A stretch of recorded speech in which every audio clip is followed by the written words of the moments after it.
देव भगवान की जय। प्यारे कृष्ण कन्हैया लाल की जय। श्री वामन पुराण 20वां अध्याय। भगवती कात्यायनी का दैत्यों के साथ युद्ध, महिषासुर वध एवं देवी का शिवजी के पादमूल में लीन हो जाना। नारद जी ने पूछा, पुलस्त्य जी, दुर्गा देवी ने सेना एवं वाहनों के सहित महिषासुर को किस प्रकार मार डाला, इसे आप विस्तार से कहें। मेरे मन में यह शंका घर कर गई है कि शस्त्रों के विद्यमान होते हुए भी देवी ने पैरों से उसे क्यों मारा। फिर नारद जी के प्रश्न को सुनकर पुलस्त्य जी ने कहा, नारद जी, देवयुग के आदि में घटित तथा पाप एवं भय को दूर करने वाली इस प्राचीन एवं पवित्र कथा को आप सावधान होकर सुनिए। एक बार इसी प्रकार अर्थात पूर्व वर्णित रीति से क्रुद्ध होकर नमर ने भी हाथी, घोड़े और रथों के साथ वेगपूर्वक देवी के ऊपर आक्रमण कर दिया था। फिर देवी ने भी उसे भली भांति देखा। इसके बाद दैत्य ने अपने धनुष को झुकाकर विंध्य पर्वत के ऊपर इस प्रकार से बाण वर्षा की जैसे आकाश से बादल धारा प्रवाह जल वृष्टि करता हो। उसके बाद उस दैत्य की बाण वर्षा से पर्वत को सर्वथा ढका देखकर देवी को बड़ा क्रोध हुआ और तब उन्होंने वेगपूर्वक झट विशाल धनुष को चढ़ा लिया। श्री दुर्गा जी द्वारा चढ़ाया गया सोने की पीठ वाला वह धनुष दानवी सेना में इस प्रकार चमक उठा जैसे बादलों में बिजली चमकती है। शुभ व्रत वाले श्री नारद जी, दुर्गा जी ने कुछ दैत्यों को बाणों से, कुछ को तलवार से, कुछ को गदा से, कुछ को मूसल से, कुछ को दैत्यों को ढाल चलाकर ही मार डाला। काल के समान देवी के सिंह ने भी अपनी गर्दन के बालों को झाड़ते हुए अकेले ही अनेकों दैत्यों का संहार कर डाला। देवी ने कुछ दैत्यों को वज्र से आहत कर दिया, कुछ दैत्यों के वक्षस्थल को शक्ति से फाड़ डाला, कुछ के गर्दन को हल से विदीर्ण कर, कुछ को फरसे से काटा, कुछ के सिर को दंड से फोड़ दिया तथा कुछ दैत्यों के शरीर के संधि स्थानों को चक्र से छिन्न भिन्न कर दिया। कुछ पहले ही चले गए, कुछ गिर गए, कुछ मूर्छित हो गए और कुछ युद्धभूमि छोड़कर भाग गए। भयंकर रूप वाली दुर्गा द्वारा मारे जा रहे दैत्य एवं दानव भय से व्याकुल हो गए तथा वे उन्हें काल रात्रि के समान प्रतीत मानते हुए डर से भाग चले। सेना के अग्र प्रधान भाग को नष्ट तथा अपने सम्मुख दुर्गा को स्थित देखकर नमर मतवाले हाथी पर चढ़कर आगे आया।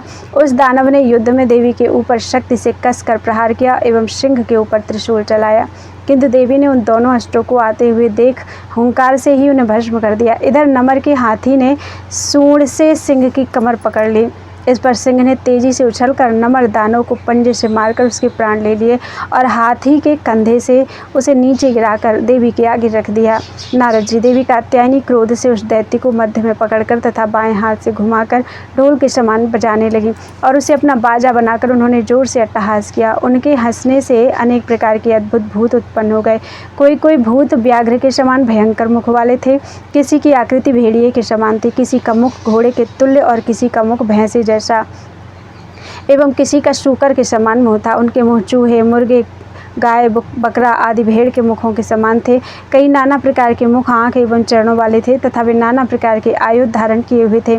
उनमें कुछ तो समूह बनाकर गाने लगे, कुछ हंसने लगे और कुछ रमण करने लगे तथा कुछ बाजा बजाने लगे एवं कुछ देवी की स्तुति करने लगे। देवी ने उन भूतगणों के साथ साथ उस दानव सेना पर आक्रमण कर उसे इस प्रकार तहस नहस कर दिया जैसे भारी वज्र के समान ओलों के गिरने से खेती का संहार हो जाता है। इस प्रकार सेना के अग्रभाग तथा सेनापति के मारे जाने पर अब सेनापति चिक्षुर देवताओं से भिड़ गया, युद्ध करने लगा। रथियों में श्रेष्ठ उस दैत्य ने अपने मजबूत धनुष को अपने कानों तक चढ़ाकर उससे बाणों की इस प्रकार वर्षा की जैसे मेघ पृथ्वी पर घनघोर जल बरसाते हैं। परंतु दुर्गा ने भी सुंदर पर्वों वाले अपने बाणों से उन बाणों को काट डाला और फिर स्वर्ण से निर्मित पंख वाले 16 बाणों को अपने हाथों में ले लिया। उन्होंने क्रुद्ध होकर 4 बाणों से उसके 4 घोड़ों को और एक से सारथी को मारकर एक बाण से उसकी ध्वजा के 2 टुकड़े कर दिए। फिर अंबिका ने एक बाण से उसके बाण सहित धनुष को काट डाला। धनुष कट जाने पर बलवान चिक्षुर ने ढाल और तलवार उठा ली। वह ढाल और तलवार को जोर लगाकर घुमा ही रहा था कि देवी ने 4 बाणों से उन्हें काट डाला। इस पर उस दैत्य ने शूल ले लिया। महान शूल को घुमाकर वह अंबिका की ओर इस प्रकार दौड़ा जैसे वन में सियार आनंदमग्न होकर सिंहनी की ओर दौड़े। पर देवी ने अत्यंत क्रुद्ध होकर 5 बाणों से उस असुर के दोनों हाथों, दोनों पैरों एवं मस्तक को काट डाला, जिससे वह असुर मरकर गिर पड़ा।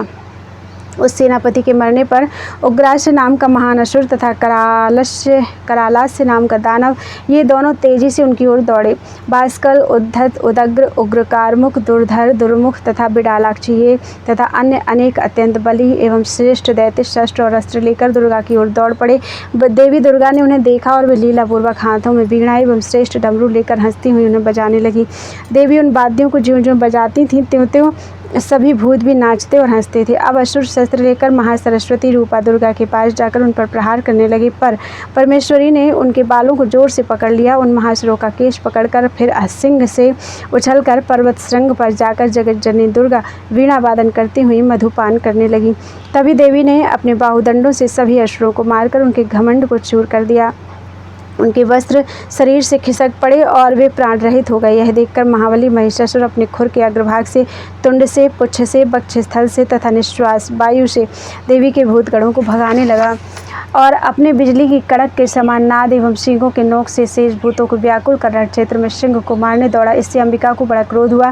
फिर वह क्रुद्ध महेश अपने नुकीले सींगों से जल्दी जल्दी पर्वतों एवं पृथ्वी को विदीर्ण करने लगा। वह समुद्र को क्षुब्ध करते तथा मेघों को तितर बितर करते हुए दुर्गा की ओर दौड़ा। इस पर उन देवी ने उस दुष्ट को पास से बांध दिया, पर वह झट से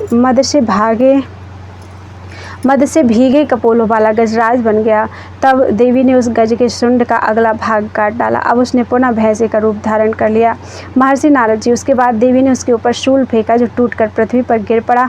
तत्पश्चात उन्होंने अग्नि से प्राप्त हुई शक्ति फेंकी, किंतु वह भी टूटकर गिर पड़ी। दानव समूह को मारने वाला विष्णु प्रदत्त चक्र भी फेंके जाने पर व्यर्थ हो गया। देवी ने कुबेर द्वारा दी गई गदा भी घुमाकर फेंकी, पर वह भी भग्न होकर पृथ्वी पर गिर पड़ी। महेश ने वरुण के पास को भी अपने सींग, थूथना एवं खुर के प्रहार से विफल कर दिया। फिर कुपित होकर देवी ने यमदंड को छोड़ा, पर उसे भी उसने तोड़कर कई खंड खंड कर डाला। उसके शरीर पर देवी द्वारा छोड़ा गया इंद्र का वज्र भी छोटे छोटे टुकड़ों में बिखर गया। अब दुर्गा जी सिंह को छोड़कर सहसा महिषासुर की पीठ पर ही चढ़ गईं। देवी के पीठ पर चढ़ जाने पर भी महिषासुर ने अपने बल के मद से उछलता रहा। देवी भी अपने मृदुल तथा कोमल चरणों से भीगे मृग चर्म के समान उसकी पीठ को मर्दन करती गई। अंत में देवी द्वारा कुचला जाता हुआ पर्वताकार बलवान महेश बल शून्य हो गया। तब देवी ने अपने शूल से उसकी गर्दन काट दी। उसके कटे कंठ से तुरंत तलवार लिए एक पुरुष निकल पड़ा। उसके निकलते ही देवी ने उसके हृदय पर चरण से आघात किया और क्रोध से उसके बालों को समेट कर पकड़ लिया तथा अपनी श्रेष्ठ तलवार से उसका भी सिर काट डाला। उस समय दैत्यों की सेना में हाहाकार मच गया। चंड, मुंड, मय, तार तथा असिलोमा आदि दैत्य भवानी के प्रमथ गणों द्वारा प्रताड़ित एवं भय से उद्विग्न होकर पाताल में प्रविष्ट हो गए। महर्षि नारद जी इधर देवी जी की विजय को देखकर देवतागण स्तुतियों के द्वारा संपूर्ण जगत की आधारभूता क्रोधमुखी स्वरूपा नारायणी कात्यायनी देवी की स्तुति करने लगे। देवताओं और सिद्धों द्वारा स्तुति की जाती हुई दुर्गा ने अपने मैं आप देवताओं के श्रेय के लिए पुनः आविर्भूत हुई होंगी ऐसा कहकर शिवजी के पादमूल में लीन हो गई। इस प्रकार से 52 पुराण में 20वां अध्याय पूरा हुआ। बोलो वृंदावन बिहारी लाल की जय।